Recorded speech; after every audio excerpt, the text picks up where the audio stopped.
Pour nous, l'engagement que nous venons de signer, il nous projette déjà dans un futur à 7 ans. C'est un processus qui vient de loin, puisque les gouvernements locaux et régionaux sont engagés dans la coopération et le développement depuis déjà de nombreuses années dans certains pays européens.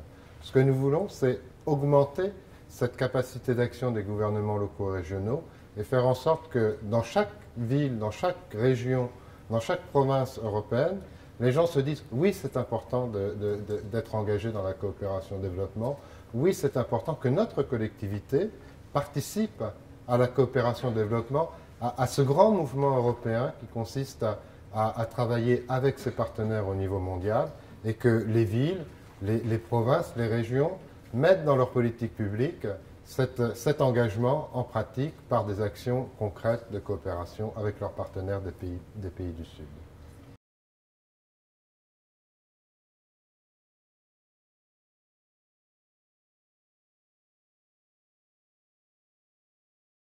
D'abord, en coordonnant la voix des autorités locales et régionales au niveau européen et en étant un partenaire de la Commission européenne pour développer les programmes, pour améliorer la relation entre les autorités locales et régionales, les gouvernements locaux et régionaux entre eux et avec les autorités européennes, avec les institutions.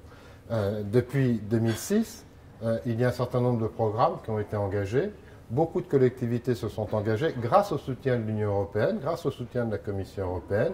Aujourd'hui, on doit passer à une étape supérieure. Le partenariat qu'on a signé, ce n'est pas seulement une demande de financement de l'Union européenne, c'est la possibilité de participer comme autorité locale et régionale à la coopération au développement, à la politique européenne de coopération au développement. Et c'est ça qui est important pour nous.